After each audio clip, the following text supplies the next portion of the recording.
Her IRA. $650,000. Let that sink in for a moment, not as a number, but as time. We are talking years of someone's life.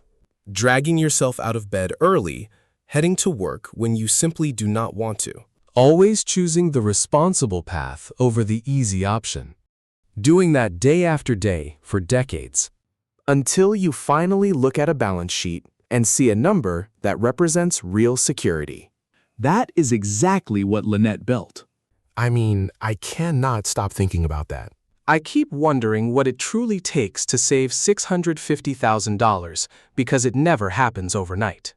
It never happens by accident.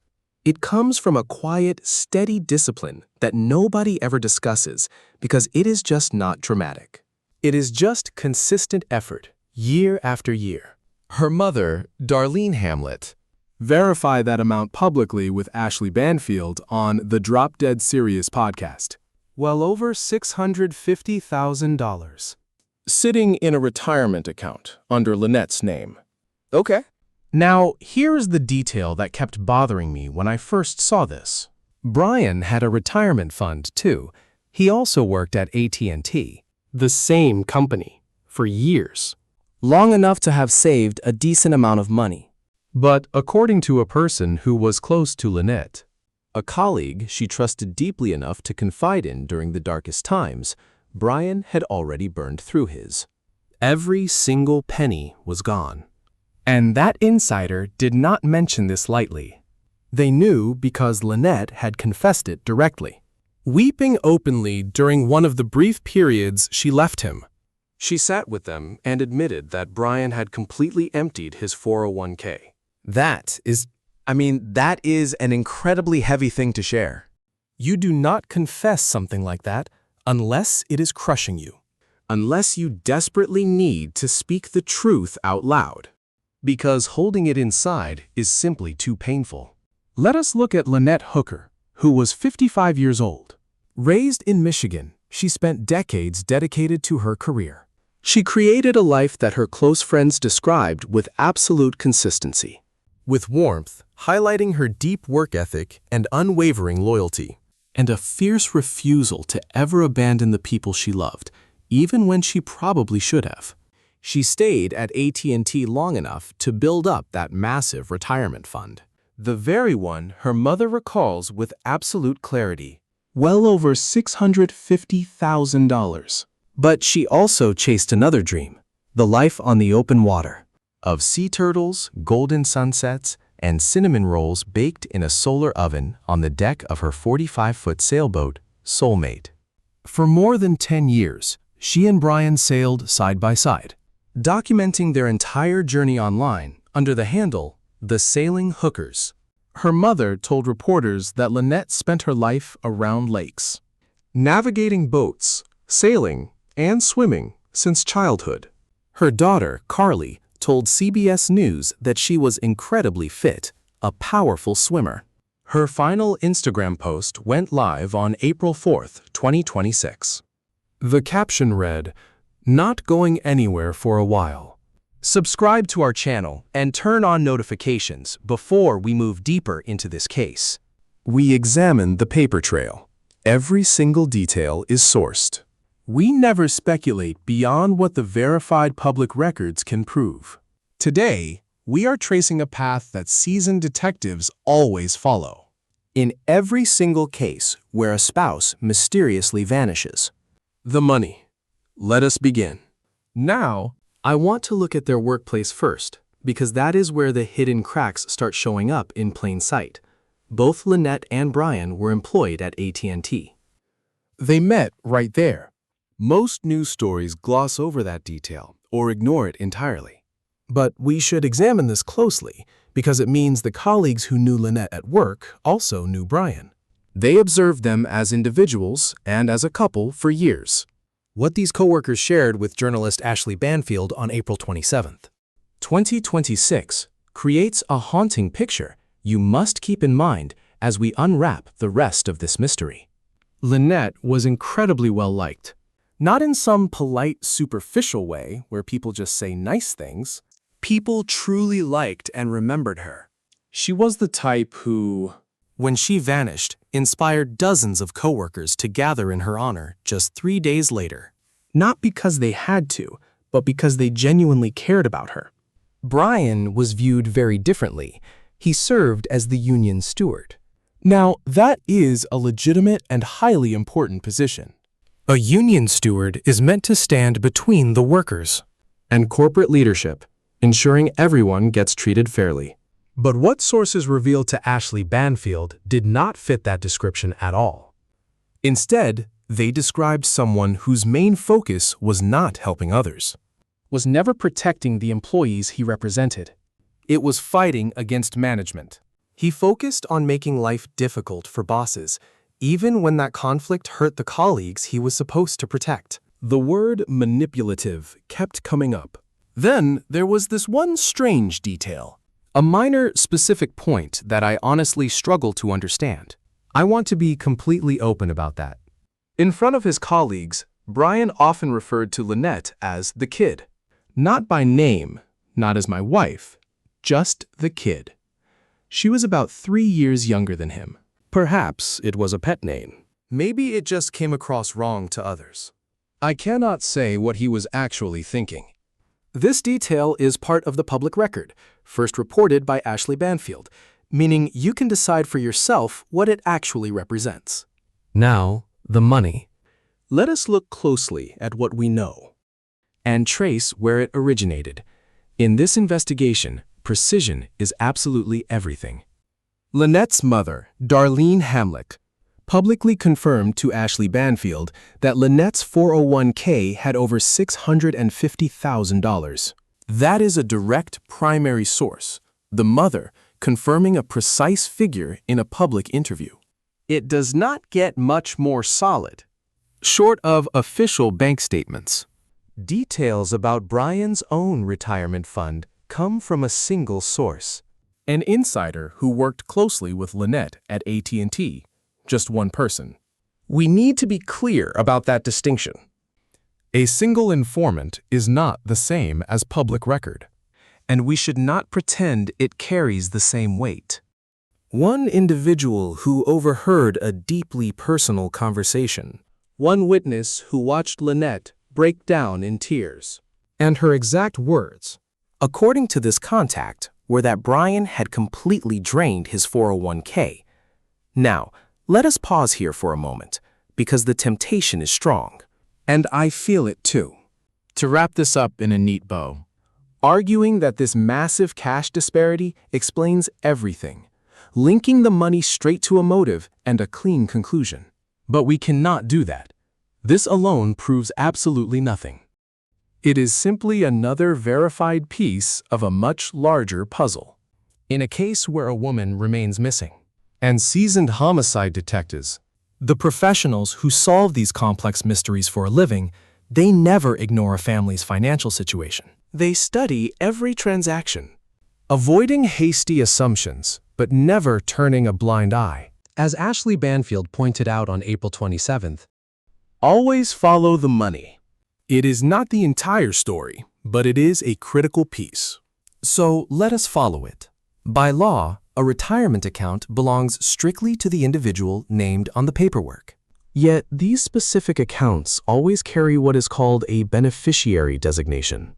This means a named person or people who will inherit the funds if the owner passes away. In most marriages, husbands and wives name each other. It is the standard route, recommended by almost every advisor. Usually, we sign it without a second thought. When setting up the account many years ago, the actual beneficiary on Lynette Hooker's retirement plan remains strictly confidential. What is public knowledge? What has been verified is that the account holds over $650,000. And if her death is ever officially confirmed, that entire fortune will transfer to someone based on a document signed years ago. A piece of paper that the active investigation has the full legal power to subpoena. Whether they have already done so? In that precise form, nothing has been publicly confirmed just yet. What has been confirmed is the massive financial gap. $650,000 sat in her account. His was empty. Plus, nearly 4 years of living aboard with no real property, no steady income, and absolutely no retirement savings of his own. Just 2 people aboard the Soulmate. One with a secure future she spent decades carefully building. The other with absolutely nothing left to fall back on. Currently, Brian Hooker has not been charged with any crime. His defense attorney, Terrell Butler, stated that Brian Hooker categorically and completely denies any and all wrongdoing. Meanwhile, his Michigan-based lawyer, Crystal Marie Hauser, told ABC News that Brian Hooker would never have harmed his wife of 25 years. Brian has publicly stated that he never harmed Lynette and never would. Yet he remains a key suspect who has not been cleared and could face rearrest. That was confirmed by the Royal Bahamas Police Commissioner to NBC News. Now, let's zoom out for a moment, because this financial picture does not stand alone. It sits within a growing paper trail built over the last 30 days. And it is absolutely worth walking through that timeline, because here, context is everything. Brian told investigators that Lynette fell overboard from an 8-foot dinghy in the pitch black near Elbow Cay. Strong currents. He could not reach her. He just drifted for hours. Yet multiple witnesses on Elbow Cay, more than 3 independent people, all spotted the exact same thing at the same time, a flare around 8 p.m. But not from a dinghy drifting in the open water. It came from the 45-foot sailboat, the very vessel Brian claimed they never made it back to. This was confirmed by Ashley Banfield through direct reporting on the ground. A security camera on a private home on Lubber's Quarters looking east across the Sea of Abaco. Recording continuously, belonging to a local man named Dean Zamsky, who simply wanted to monitor his property remotely. Captured mysterious light events right where the Soulmate sat at 7:47 p.m. on April 4th. Then again at 12:27 a.m. on April 5th. Then at 12:32 a.m. At all 3 of those critical times, Brian should have been somewhere else entirely. Absolutely nobody was supposed to be on that boat. The AIS vessel tracking system on the Soulmate, which broadcasts the vessel's live location to maritime services, suddenly went dark at 9:30 p.m. on April 4th. Marine expert Blaine Stevenson analyzed the vessel's previous month of tracking logs and confirmed this discovery to Ashley Banfield on April 27th. In all those previous logs, that tracker had never been offline for more than 2.5 hours. On the night of April 4th, it stayed offline from 9:30 p.m. until 8:30 a.m. the next morning. 8:30 a.m. That is the exact moment Brian Hooker stepped back aboard the Soulmate with a Royal Bahamas police officer. In fact, Brian was fired from AT&T 3 times. His final firing, backed by court files and sources from Ashley Banfield, happened because he rigged the GPS tracker on his work van to hide his location. This was a man who knew exactly how to fake location data. Living aboard a vessel whose tracking system went totally dark the night his wife vanished. The drone. Their boat, the Soulmate, carried a drone. Brian wired the solar power setup himself. He set up the boat network. Everyone who knew him said he was highly tech-savvy. When he stood on the rescue boat the very next morning, alongside Jim Todd and the local Hopetown volunteer search crew, scouring the waters around Elbow Cay, he never spoke of the drone. Never once offered to head back to his boat to fetch it. Never suggested launching it over the shallow, clear water where Lynette reportedly fell in. Blaine Stevenson, talking directly to Ashley Banfield on April 27th, said that Brian did not do a single thing after the incident that a husband with a missing wife would ever do. Not one single thing. Then there was the voicemail. 3 days after Lynette vanished, Brian left his stepdaughter Carly a voicemail. No actual phone call, just a voicemail. Carly later shared that recording with News Nation. It focused on a flotation device that the local rescue team had recovered. The very life ring he claimed he threw into the sea. Nothing about Lynette. Nothing about finding her. Just about that flotation device. And we have the audio. Brian called Blaine Stevenson 3 days after Lynette vanished, just 1 day before his arrest.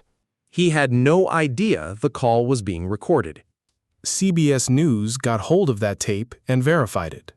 During 40 minutes of candid talk with a person he trusted, talking freely, not for detective ears. Not through some lawyer. He used one highly specific word to describe Lynette hitting the water. She basically just bounced right off the dinghy. Not fell, not slipped, not went over, bounced. Now, piece all of that together, and then look at the finances. A husband with absolutely no retirement savings. And a wife with over $650,000 in hers. A GPS tracker that died the exact night she vanished. A drone that was never launched. A flare that several witnesses saw near the vessel he claimed he never went back to. An AIS tracking system that rebooted the second he stepped back aboard. A voicemail to a grieving daughter about a recovered flotation device.